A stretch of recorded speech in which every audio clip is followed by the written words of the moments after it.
पड़ेगा। साथियों, देश आजाद होता है, महात्मा गांधी, पंडित जवाहरलाल नेहरू, सरदार पटेल, मौलाना आजाद सब मिलकर के बैठते हैं और वो सोचते हैं कि ये संविधान जो हमने 1931 में प्रस्ताव पारित किया था, अगर वैसा संविधान बनाना है तो किस व्यक्ति को चुने, और सब फैसला करते हैं कि बाबा साहब भीमराव अंबेडकर वो इस काम के लिए सबसे काबिल और सबसे उचित व्यक्ति रहेंगे। दलितों को, पिछड़ों को और मूल निवासियों को, हमारे अकलियत के भाइयों को और हमारे लोकतंत्र में विश्वास करने वाले सभी भारतीय नागरिकों को कि उनके मंसूबों पे आप सबने पानी फेरा, लेकिन जंग अभी जारी है। और आज किसी समय हमारे बीच में बिरसा मुंडा जी के परिवार के बैठे हुए हैं, उनके ग्रैंडसन जी बुद्धराम मुंडा जी, कभी अन्याय के खिलाफ, शोषण के खिलाफ, वंचना के खिलाफ बिरसा मुंडा जी ने लड़ाई लड़ी थी। लेकिन आज अगर कोई शख्स लड़ाई लड़ रहा है न्याय के लिए, शोषण और वंचना के खिलाफ, आप दुनिया का, देश के किसी भी कोने में चले जाएं, अगर आप नाम पूछेंगे तो क्या नाम निकल के आएगा वो आप बोलेंगे, राहुल गांधी जी, राहुल गांधी। तो अब मैं आप सबकी दिलों की धड़कन, आपके महबूब नेता राहुल गांधी जी से निवेदन करूंगा कि वो आए और अपने उद्बोधन से हमें प्रबुद्ध और आलोकित करें। राहुल गांधी जी।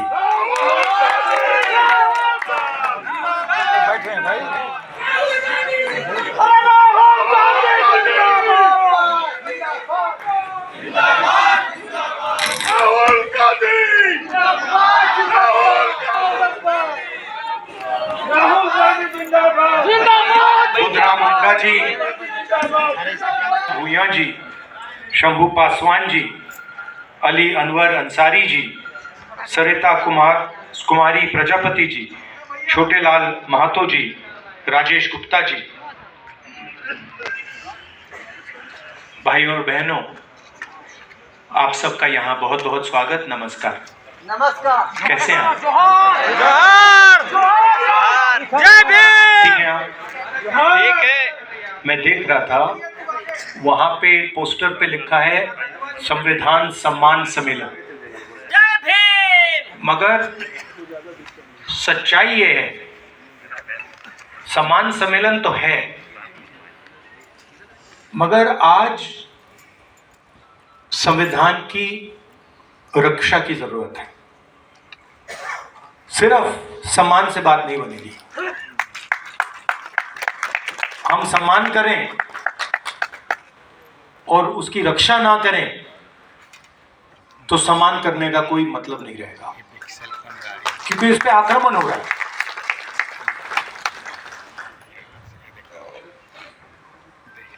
जबरदस्त आक्रमण हो रहा है, चारों तरफ से आक्रमण हो रहा है। सिर्फ एक व्यक्ति, मोदी जी, अमित शाह जी, सिर्फ एक दो व्यक्ति आक्रमण नहीं कर रहे हैं, अलग अलग फोर्सेस, अलग अलग शक्तियां इस पर आक्रमण कर रही हैं। कोई आगे से, कोई पीछे से, कोई साइड से, कोई ऊपर से, और इनका लक्ष्य है कि संविधान किसी ना किसी तरीके से या खत्म हो जाए या फिर खोखला बना दिया जाए।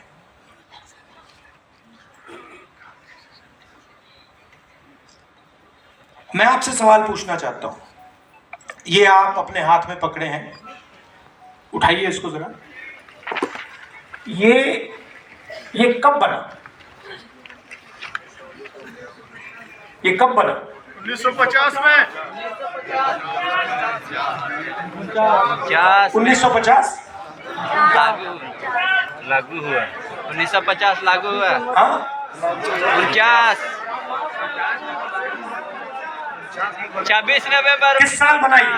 1950। एक व्यक्ति बोलिए, एक व्यक्ति बोलिए, आप बोलिए। 1949। कोई कह रहा है 1950, कोई कह रहा है 1949, कोई कह रहा है 1947। ठीक है, तो मैं आपसे अब दूसरा सवाल पूछता हूं। अगर बिरसा मुंडा जी नहीं होते तो ये बनता? अगर नारायण गुरु जी नहीं होते तो ये बनता?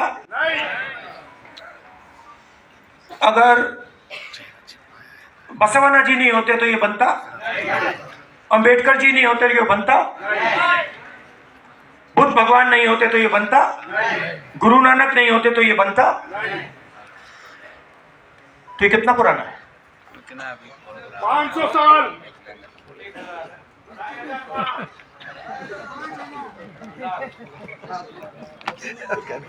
आपने कहा कि ये 50 साल पुराना है, 70 साल पुराना है, मगर ये 50 साल पुराना नहीं है, ये 70 साल पुराना नहीं है।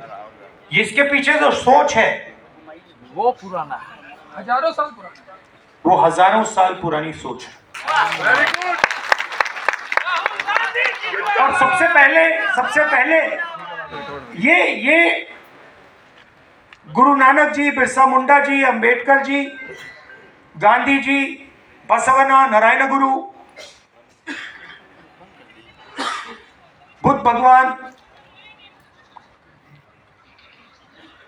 उनकी सोच ने बनाया है। और ये जो लड़ाई चल रही है, ये 50-70 साल पुरानी लड़ाई नहीं है, ये हजारों साल पुरानी लड़ाई है। तो अगर ये कॉन्स्टिट्यूशन बिरसा मुंडा जी की सोच का है, गुरु नानक,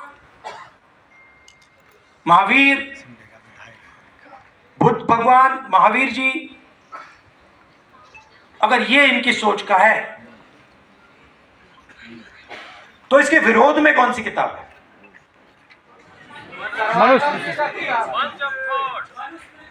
मनुस्मृति। मनुस्मृति। ये जो लड़ाई चल रही है, और आपको ये गहराई से समझना होगा, ये लड़ाई कॉन्स्टिट्यूशन और मनुस्मृति के बीच में लड़ाई चल रही है। और ये नई लड़ाई नहीं है, ये हजारों सालों से लड़ाई चल रही है। अंबेडकर जी ने कहा एजुकेट, ऑर्गेनाइज, एजिटेट, कहा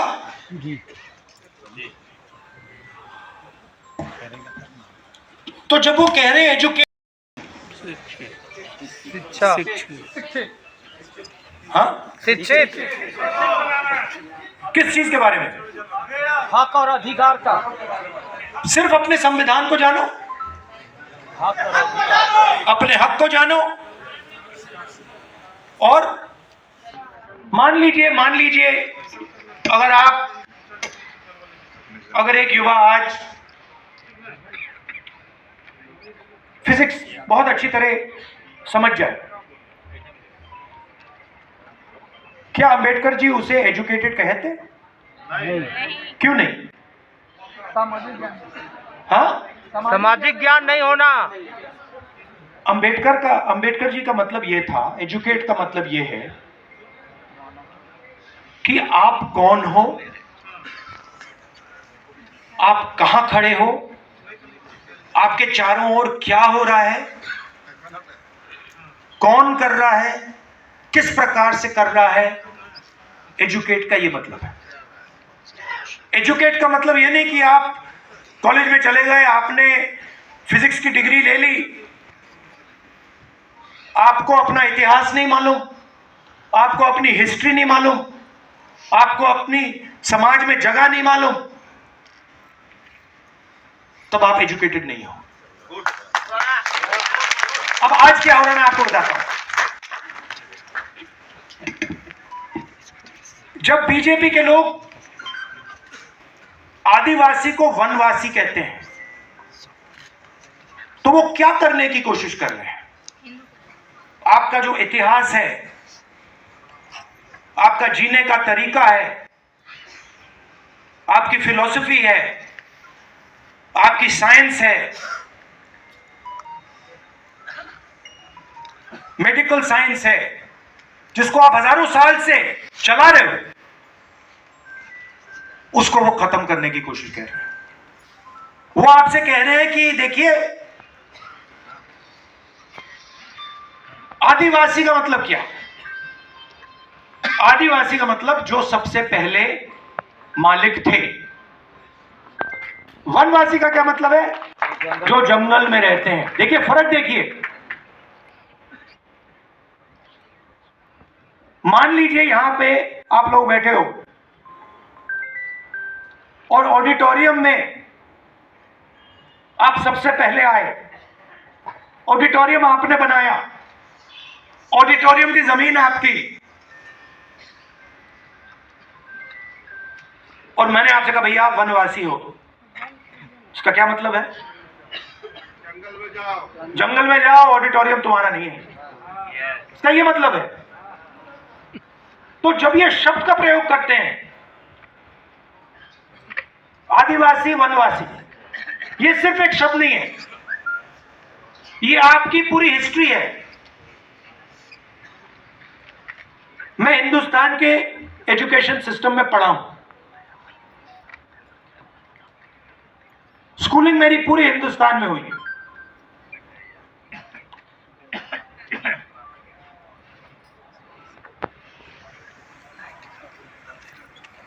पूरा का पूरा जोड़ दीजिए तो आदिवासियों के बारे में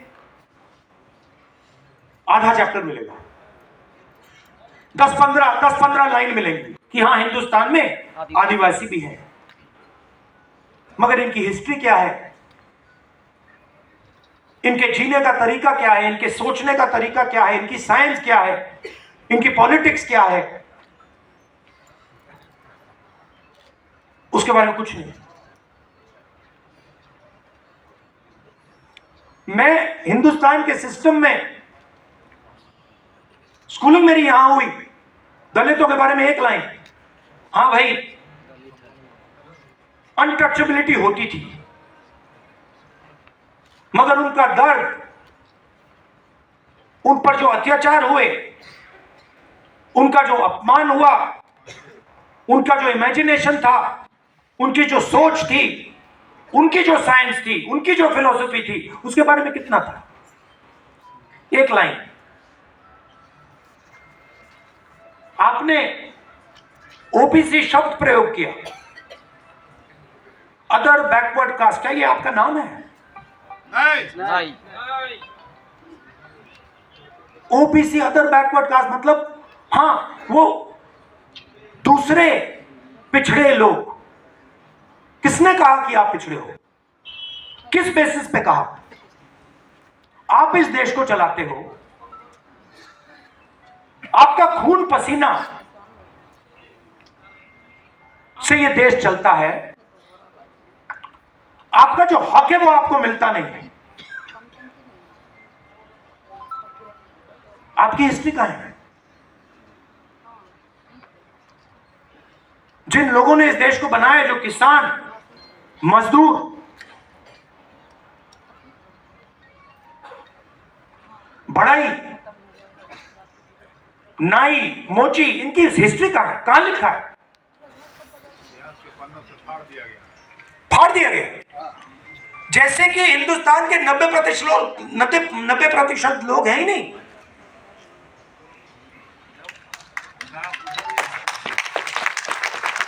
मतलब आप छुपे हुए हो।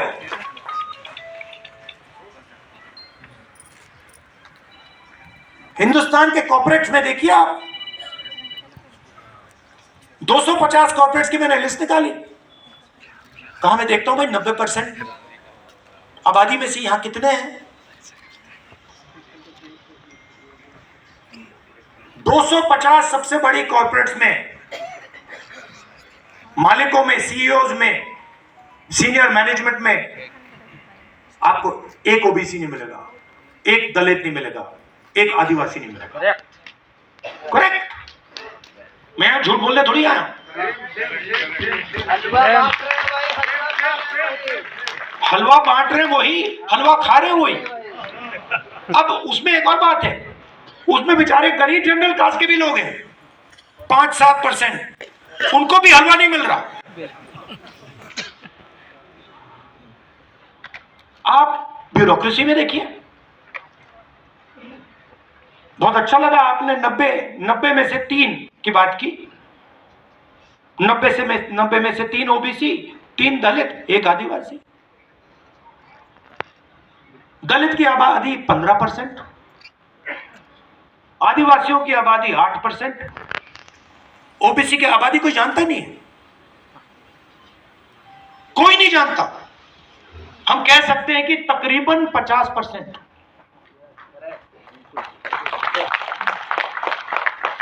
क्योंकि आपकी संख्या छुपानी है। बड़ा खतरनाक काम है। अगर ओबीसी को अपनी सच्ची संख्या पता लग गई,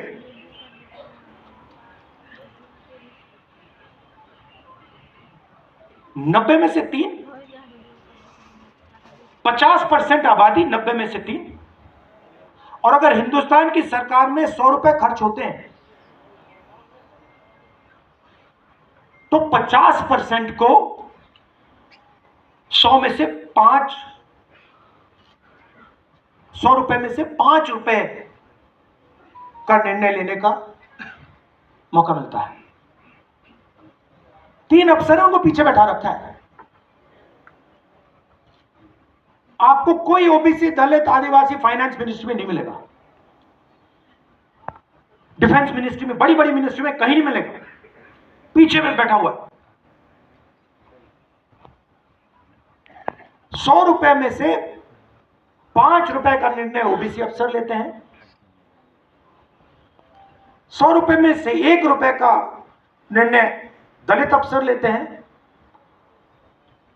और 100 रुपए में से 10 पैसे का निर्णय आदिवासी अफसर लेते हैं। मतलब अगर हिंदुस्तान की सरकार 100 रुपए खर्च करती है तो 90% के लोग 6 रुपए 10 पैसे का निर्णय लेते हैं।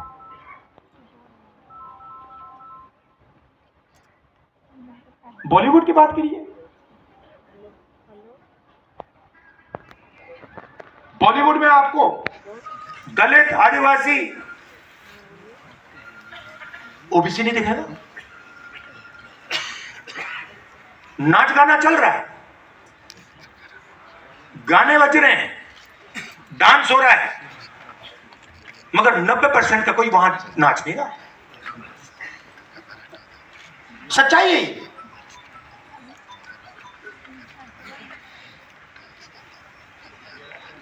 राष्ट्रपति आदिवासी वर्ग की है। पहली बार राष्ट्रपति जी को आदिवासी वर्ग से बनाया गया। मगर जब पार्लियामेंट का उद्घाटन होता है तो उन्हें कहा जाता है कि आप आदिवासी हैं, आप अंदर नहीं आ सकते हैं। बिल्कुल।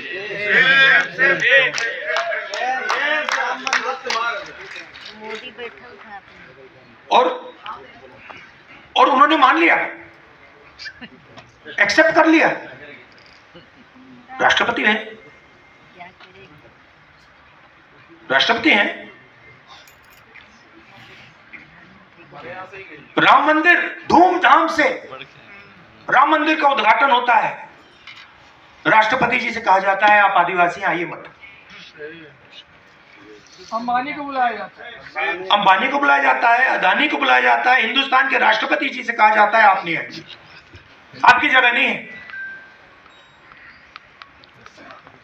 अगर यह संविधान पर आक्रमण नहीं है कि राष्ट्रपति जी पार्लियामेंट हाउस का उद्घाटन नहीं कर सकती तो क्या है?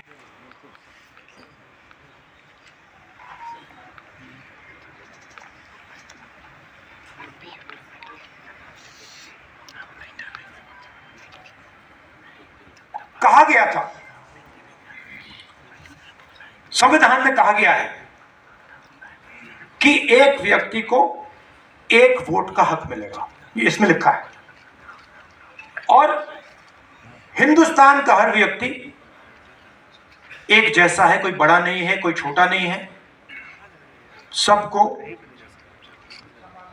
वही हक मिलना चाहिए, कहा गया है। आप हिंदुस्तान की कोई भी संस्था देख लीजिए जो कॉन्स्टिट्यूशन को चलाती है, इस कॉन्स्टिट्यूशन की रक्षा कौन सी संस्था करती है बताइए? मीडिया करती है इसका? मीडिया को करना चाहिए? करती है? नहीं। इलेक्शन कमीशन इसकी रक्षा करता है? तो बड़का टकई जो CBI, ED, income tax department के लोग हैं वो इसकी रक्षा करते हैं? ब्यूरोक्रेसी के लोग इसकी रक्षा करते हैं? क्यों? क्योंकि ये सारी की सारी संस्थाओं को बीजेपी ने कंट्रोल कर दिया। पूरा देश जानता है कि मीडिया में 90% का कोई नहीं है। पत्रकारों को देखिए, एडिटर्स को देखिए, मालिकों को देखिए, मुझे बता दीजिए कौन सा अखबार है हिंदुस्तान में जिसको दलित, आदिवासी, पिछड़े वर्ग के लोग चला रहे हैं? मुझे बता दीजिए, मान जाऊं मैं। एक नहीं है। तो आपकी आवाज कहां है? कैसे कैसे निकल सकती है आपकी आवाज? आपकी आवाज आपके दिल में है, मगर हिंदुस्तान की संस्थाओं में नहीं है। Election commission, ministry, media, judiciary, कहां है आपकी आवाज? और फिर नरेंद्र मोदी जी कहते हैं मैं पिछड़ों का सम्मान करूंगा, दलितों का सम्मान करूंगा, आदिवासियों का सम्मान करूंगा, और फिर आपके हाथ से आपकी शक्ति छीन लेते हैं।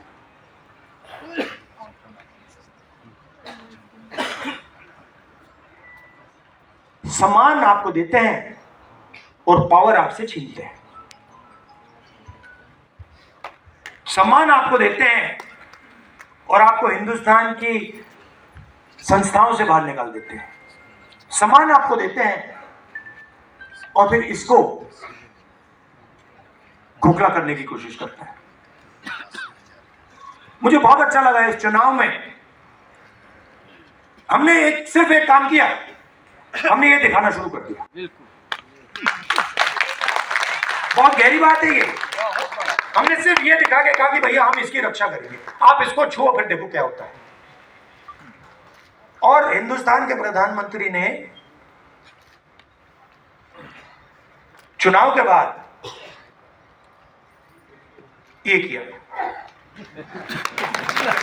देश ने बता दिया कि आप जो कर रहे हो, जो आक्रमण आप बिरसा मुंडा जी की सोच पर कर रहे हो, गुरु नानक जी की सोच पर कर रहे हो, नारायण गुरु जी की सोच पर कर रहे हो, बसवना की सोच पर कर रहे हो, बुद्ध भगवान, फूले जी, इन सब की सोच पर जो आक्रमण कर रहे हो वो हम आपको करने नहीं देंगे। मगर उनके पास सब कुछ है, सच्चाई है। धन उनके पास, संस्थाएं उनके पास, मीडिया उनके पास, CBI, ED, income tax department. अब आप कहोगे भाई अगर सब कुछ उनके पास तो हमारे पास क्या है? हमारे पास सच्चाई है और हमें कुछ और नहीं चाहिए। आप ले लो, आप संस्थाएं ले लो, सब कुछ ले लो, धन ले लो, संस्थाएं ले लो, जब तक हमारे पास सच होगा सारा का सारा न्याय हमें मिलेगा। और यही इस चुनाव ने दिखाया है। हमारे पास मीडिया नहीं। मैं आपको बताऊं, कांग्रेस पार्टी के बैंक अकाउंट बंद कर दिए। बिना पैसे के कांग्रेस पार्टी ये चुनाव लड़ी है। आप सोचिए, हिंदुस्तान को लोकतांत्रिक देश कहा जाता है, सबसे बड़ी ऑपोजिशन पार्टी के बैंक अकाउंट बंद कर दिए, तब भी हम लड़े, सच्चाई के साथ लड़े, संविधान के साथ लड़े।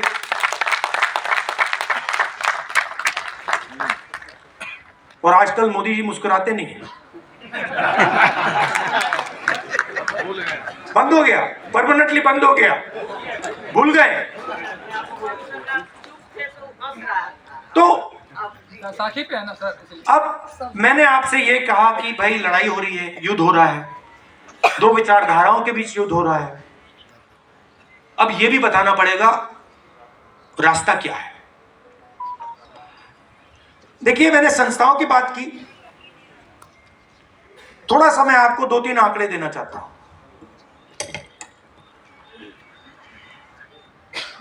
जीएसटी इस देश में कौन देता है?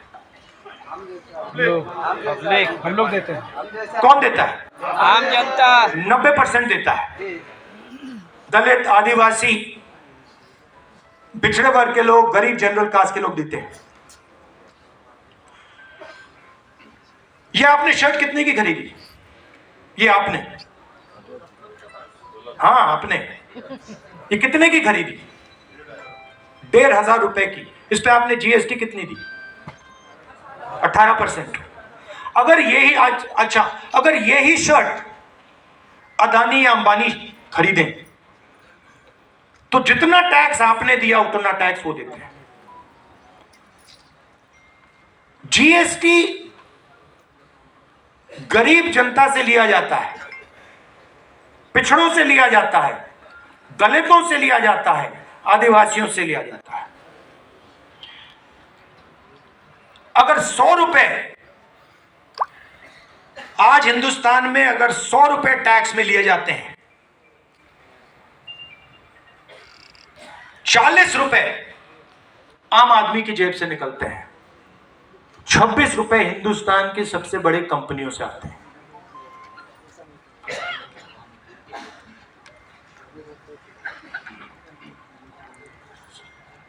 का 40% धन है, और जो सबसे गरीब 50% लोग हैं, इनके पास 3% हिंदुस्तान का धन है। सबसे गरीब 50% के पास 3% धन और 1% के पास 40% धन। और अगर आप सबसे गरीब 50% को की आमदनी जोड़ दें तो उनकी पूरी आमदनी आप मिलाएंगे तो 13% बनती है। तो ये सिर्फ कॉन्स्टिट्यूशन पर आक्रमण नहीं हो रहा है, ये आपसे चोरी हो रही है। अब रास्ता क्या है? सबसे पहले हमने कहा है कि ये जो 50% का लिमिट लगा रखा है आरक्षण में, इसको हम, इस दीवार को हम तोड़ देंगे, हटा देंगे। और दूसरी बात, हम सच्चाई समझना चाहते हैं। हम समझना चाहते हैं कि इस देश में धन किसके हाथ में है, जमीन किसके हाथ में है, संस्थाएं किसके हाथ में है, कॉलेज यूनिवर्सिटी किसके हाथ में है। सिर्फ हम पता लगाना चाहते हैं। हम ये भी नहीं कह रहे कि उसके बाद होगा क्या। जैसे किसी को चोट लगती है, आपको कभी चोट लगी है? कई बार हाथ टूटा, आप गए, आपने कहा, डॉक्टर से कहा कि भैया एक्सरे करा दीजिए। डॉक्टर ने कहा कि हाँ भैया एक्सरे कराते हैं। फिर पता लगता है भैया हाथ कैसे टूटा है। अब पूरा देश जानता है कि दलितों को, आदिवासियों को, पिछड़ों को, गरीब जनरल कास्ट के लोगों को, माइनॉरिटीज को दर्द हो रहा है, सबको मालूम है। बेरोजगारी फैल रही है, महंगाई बढ़ती जा रही है, जॉब नहीं मिलता, सरकारी नौकरी नहीं मिलती, प्राइवेट सेक्टर बढ़ता जा रहा है, पब्लिक सेक्टर खत्म होता जा रहा है, चोट लग रही है। अब हम सिर्फ ये कह रहे हैं भैया चोट लग रही है, एक्सरे करा दो, पता लगाओ चोट क्यों लग रही है, कारण क्या है।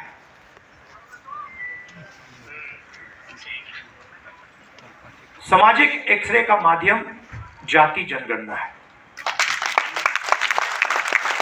जाति जनगणना में हम 2-3 चीजें पता लगाना चाहते हैं। सबसे पहले, किस देश में पिछड़े वर्ग के कितने लोग हैं। 10% है, 20 है, 30 है, 40 है, 50 है, 60 है, कितने? दलित, आदिवासी, माइनॉरिटी, गरीब, जनरल कास्ट के लोग कितने हैं? पहली बात। दूसरी बात, हिंदुस्तान की संस्थाओं में किसकी कितनी हिस्सेदारी है? लीगल सिस्टम में किसकी हिस्सेदारी है? जुडिशरी में किसकी हिस्सेदारी है? ब्यूरोक्रेसी में किसकी हिस्सेदारी है? कॉर्पोरेट इंडिया में किसकी हिस्सेदारी है? हमारी संस्थाओं में किसका कंट्रोल है? मीडिया में कितने लोग हैं? 90% से। कॉर्पोरेट इंडिया में कितने लोग हैं? बड़ी बड़ी ब्यूरोक्रेटिक पोजीशंस में कितने लोग हैं? हिंदुस्तान में जो सेक्रेटरी लेवल के अफसर हैं उसमें कितने लोग हैं? हम एक्सरे करना चाहते हैं। अब अगर आप अस्पताल जाते और आप डॉक्टर से कहते भैया मेरा हाथ टूटा हुआ है, लग रहा है हाथ टूटा हुआ है, हिला नहीं पा रहा हूं, एक्सरे करवा दीजिए, और डॉक्टर आपसे कहता नहीं एक्सरे नहीं कराऊंगा, तो आप क्या करते हैं? अब जब हम जाति जनगणना की बात कर रहे हैं, हम कह रहे हैं कि भैया एक्सरे कराइए, मोदी जी कहते हैं हम नहीं कराएंगे। कैसे नहीं कराओगे? अगर आप नहीं कराओगे हम कराएंगे। और मैं आपको बता रहा हूं, आप लिख के ले लो, जाति जनगणना को और ये जो 50% का बैरियर है ना, इसको अब कोई शक्ति नहीं रोक सकती है। जो करना है कर लो, जो करना है कर लो, आज नहीं तो कल। जो करना है कर लो, आज नहीं तो कल। जाति जनगणना, इंस्टीट्यूशनल सर्वे, 50% की जो दीवार है, ये कार्रवाई होगी ही होगी। मैं बता रहा हूं, मैं 20 साल के बाद राजनीति को समझता हूं। जो ये 90% को छुपाया जा रहा है, मिटाया जा रहा है, इनकी हिस्ट्री को खत्म किया जा रहा है, 90% में बहुत शक्ति है। आपके पास मीडिया नहीं है, मीडिया नहीं है आपके पास जुडिशरी नहीं है, आपके पास ब्यूरोक्रेसी नहीं है, मगर सच्चाई आपके साथ। और ये काम मिलकर होगा, ये बंटने से काम नहीं होने वाला है। एक आवाज से मिलकर ये काम करना पड़ेगा, और ये काम मैं आपके साथ करने वाला हूं। देश का नेता ये मैं आपसे कहना था, मैं आपसे ये कहना चाहता था, सबसे जरूरी चीज, चाहे जाति जनगणना हो, चाहे 50% का बैरियर हो, सबसे जरूरी चीज इसको बचाने का। अगर ये हाथ से निकल गया, अगर ये खोखला हो गया, अगर ये खत्म हो गया, तो फिर कुछ नहीं रहा। तो सबको सबसे पहले इसकी रक्षा करनी है, संविधान की, बिरसा मुंडा जी की सोच की, आदिवासियों की सोच की, अंबेडकर जी की सोच की, गांधी जी की सोच की, गुरु नानक, जो नाम आपको मैंने बताया। और ये मत सोचिए कि ये लड़ाई 70 साल पुरानी है, ये लड़ाई हजारों साल पुरानी है, ये लड़ाई चलती जाएगी और इसको हम जीतने जा रहे हैं। धन्यवाद।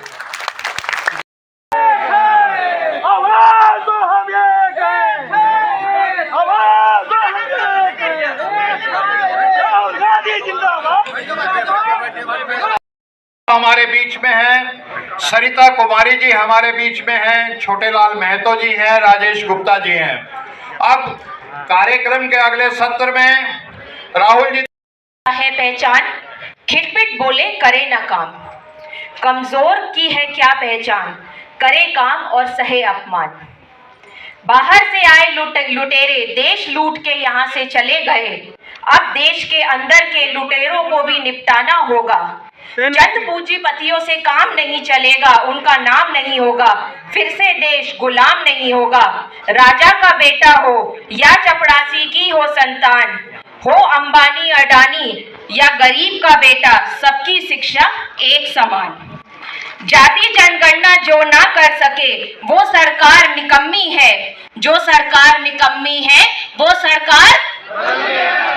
जाति जनगणना जो ना कर सके वो सरकार निकम्मी है, जो सरकार निकम्मी है वो सरकार बदलनी है। जुल्म करो मत, जुल्म सहो मत, जीना है तो मरना सीखो, कदम कदम पर लड़ना सीखो, नफरत के बाजार में मोहब्बत की दुकान खोलना सीखो। साथियों, राहुल गांधी ने बांधी गांठ, पिछड़ा पावे 100 में 60। मैं चाहूंगी आप लोग ये दोहराइए, राहुल गांधी ने बांधी गांठ, पिछड़ा पावे। बहुत बहुत धन्यवाद। साथियों, यहाँ ओबीसी की बात हो रही है, तो ओबीसी कितने पिछड़े हैं वो शब्दों में बयान करना मुश्किल है, क्योंकि हम जहां तक नजर डालते हैं, चाहे वो बड़ा यूनिवर्सिटी हो या कॉलेज हो या न्याय की आंधी, राहुल गांधी, न्याय की आंधी, राहुल गांधी, न्याय की आंधी, राहुल गांधी, न्याय की आंधी, राहुल गांधी, न्याय की आंधी। राहुल गांधी। उनको उसके लिए मंच बनाकर उनको सम्मानित करें, उनको रिकॉग्निशन दिलाएं, ताकि वो सम्मानित लोग जब आपके पक्ष में हाथ उठाएं तो वो समर्थन एक लंबे दायरे तक जाए।